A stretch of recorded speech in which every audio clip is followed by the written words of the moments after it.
어쨌든 자금 추적 수사 상황은 저희가 나오는 대로 즉각 또 전달해 드리겠고요. 네. 조금 좀 포괄적으로 이야기를 좀 해보고 싶은데 네. 저는 이게 궁금합니다. 그러니까 이제 김희중 전 부속실장 외에도 네. 이 MB 주변에서 상당히 그 최측근 중에 측근이었던 정두원 전 의원 같은 경우에도 네. 사실 저희들끼리 등을 돌린 남자, 네. MB에게 등을 돌렸다 이런 표현을 썼거든요. 네. 이거는 왜 이런 처지까지 왔다고 봐야 되나? 네. 뭐 서로 뭐 이해관계가 더 이상 뭐 맞지 않았기 때문이냐? 뭐 이런 얘기들을 많이 하시더라고요. 그렇습니다. 그러니까 뭐 이제는 말할 수 있다. 네. 이명박 전 대통령조차도 예. 이제 정권이 교체가 돼서 이제 끈떨어졌기 때문에 이제 뭐 과거의 일을 이제 부담 없이 털어놓는 거 아니냐 이런 분석도 나오는데요. 네. 실제로 김희중 전 부속실장의 경우에는 문고리 3인방이라는 말을 들을 만큼 그러니까 문고리 권력 아닙니까? MB판 문고리. 네, MB판 문고리 권력인데 그 가장 가까이에서 일거수일투족을 지켜봤던 사람이 어떻게 이제 보면 모셨던 사람에게 불리한 증언을 하고 한 있죠. 것으로 봤을 때는 예. 아무래도 이제 그 사람 관리, 측근 관리 측면에서는 조금 그 이명박 전 대통령이 좀 문제가 있지 않았나 하는 생각이 들고요. 이 정두원 전 의원의 경우도 마찬가지입니다. 이게 정두원 전 의원도 어떻게 보면 이 서울시 부시장을 하면서 이 굉장히 측근으로 통했었는데, 네. 근데 정작 그 이명박 대통령이 재임하는 시절에 그 측근에서 좀 물러나게 되거든요. 예. 그런데 물러난 과정을 지금 최근에 얘기를 하고 있는 겁니다. 네. 그러니까 BBK와 관련해서 혹시라도 이것이 정권의 악재가 될까봐 본인은 선의로 이제 자료를 좀 알아봤다는 건데, 네. 그런데 오히려 그 얘기가 돌고 돌아서 이명박 전 대통령에게는 왜 쓸데없는 짓을 하고 다니느냐, 그러면서 1시간 동안 이렇게 야단을 쳤다고 합니다. 그러니까 어떻게 보면 그 모시는 입장에서는 그 모시는 사람을 위해서 미리 좀 알아보려고 했는데 네. 그 얘기가 왜곡돼서 들어가서 오히려 좀 야단쳐서 관계가 악화되고 네. 또 이 악화된 상황에서 10년 만에 이제 불리한 상황이 됐을 때 또 불리한 진술이 나오게 되고 그래서 어떻게 보면 이명박 전 대통령으로서는 좀 인덕이 좀 부족하다. 결국 좀 주변 사람들로 인해서 좀 코너에 몰리고 있다 이렇게 볼 수 있을 것 같습니다.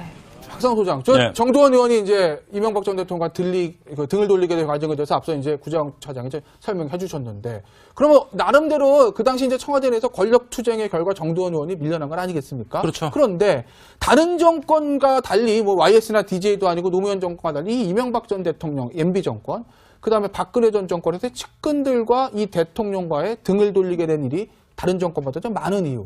그럼 뭐라고 봐야 될까요? 전체적으로는 저는 뭐, 그 이명박 전 대통령의 우리가 흔히 지도자들이 부덕의 소치다 얘기하는데 그 덕덕자가 여러 가지 함의로 쓰일 수 있지 않겠습니까? 뭐 그런 측면이 있다라고 보는 것이고, 그 다음에 이제 정두원 전 의원 같으면 사실은 우리가 급전직하라는 표현이 맞을 정도로 MB 정부 출범 뭐 중기도 아니고 후기도 아니고 인수위 단계에서 추락을 하게 되는. 그러니까 정두원 전 의원이 받은 정신적 충격도 굉장히 컸을 겁니다.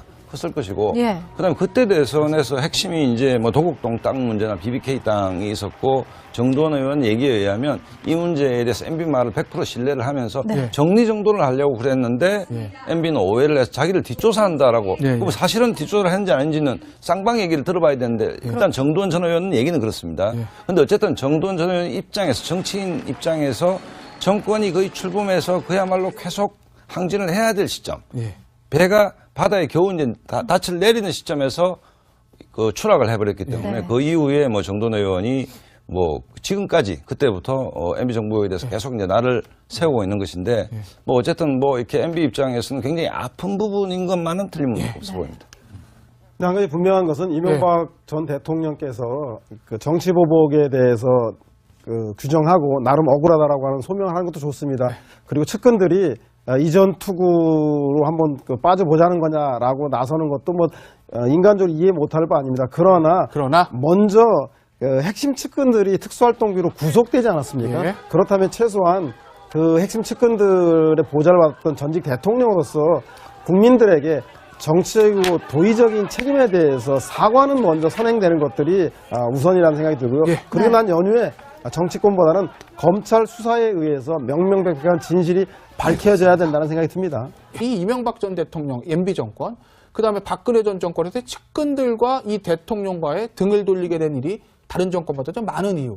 그럼 뭐라고 봐야 될까요? 전체적으로는 저는 뭐, 그 이명박 전 대통령의 우리가 흔히 지도자들이 부덕의 소치다 얘기하는데 그 덕덕자가 여러 가지 함의로 쓰일 수 있지 않겠습니까? 뭐 그런 측면이 있다라고 보는 것이고, 그 다음에 이제 정두원 전 의원 같으면 사실은 우리가 급전직하라는 표현이 맞을 정도로 MB 정부 출범 뭐 중기도 아니고 후기도 아니고 인수위 단계에서 추락을 하게 되는. 네. 그러니까 정도원 전 의원이 받은 정신적 충격도 굉장히 컸을 겁니다. 컸을 것이고, 예. 그다음에 그때 대선에서 핵심이 이제 뭐 도곡동 땅 문제나 BBK 땅이 있었고, 정도원 의원 얘기에 의하면 이 문제에 대해서 MB 말을 100% 신뢰를 하면서 네. 정리정돈을 하려고 그는 왜 쓸데없는 짓을 하고 다니느냐. 네. 그러면서 1시간 동안 이렇게 야단을 쳤다고 합니다. 네. 그러니까 어떻게 보면 그 모시는 입장에서는 그 모시는 사람을 위해서 미리 좀 알아보려고 했는데 네. 그 얘기가 왜곡돼서 들어가서 오히려 좀 야단쳐서 관계가 악화되고 네. 또 이 악화된 상황에서 10년 만에 이제 불리한 상황이 됐을 때 또 불리한 진술이 나오게 되고 네. 그래서 어떻게 보면 이명박 전 대통령으로서는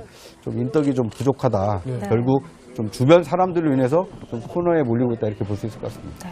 박상 소장, 저 네. 정도원 의원이 이제 이명박 전 대통령과 등을 돌리게 된 과정에 대해서 앞서 이제 구정차장이 이제 설명해 주셨는데, 그러면 나름대로 그 당시 이제 청와대 내에서 권력 투쟁의 결과 정도원 의원이 밀려난 건 아니겠습니까? 그렇죠. 그런데 다른 정권과 달리 뭐 YS나 DJ도 아니고 노무현 정권과 달리 들을 만큼 예, 예. 그러니까 문고리 권력 아닙니까? MB판 문건 네, MB판 문고리 권력인데 그 가장 가까이에서 일거수일투족을 지켜봤던 사람이 어떻게 이제 보면 모셨던 사람에게 불리한 증언을 네. 하고 한 있죠. 것으로 봤을 때는 예. 아무래도 이제 그 사람 관리, 측근 관리 측면에서는 조금 그 이명박 전 대통령이 좀 문제가 있지 않았나 하는 생각이 들고요. 예. 이 정두원 전 의원의 경우도 마찬가지입니다. 이게 정두원 전 의원도 어떻게 보면 이 서울시 부시장을 하면서 이 굉장히 측근으로 통했었는데, 네. 근데 정작 그 이명박 대통령이 재임하는 시절에 그 측근에서 좀 물러나게 되거든요. 예. 근데 물러난 과정을 지금 최근에 얘기를 하고 있는 겁니다. 그러니까 BBK와 관련해서 혹시라도 이것이 정권의 악재가 될까봐 본인은 선의로 이제 자료를 좀 알아봤다는 건데, 네. 그런데 오히려 그 얘기가 돌고 돌아서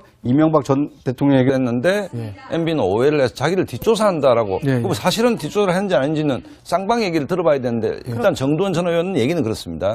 그런데 어쨌든 정두원 전 의원 입장에서, 정치인 입장에서 정권이 거의 출범해서 그야말로 계속 항진을 해야 될 시점, 예.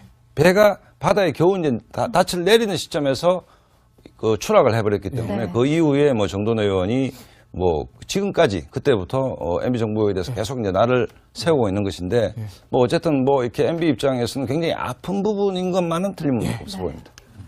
근데 한 가지 분명한 것은 이명박 전 대통령께서 그 정치보복에 대해서 그 규정하고 나름 억울하다라고 하는 소명을 하는 것도 좋습니다.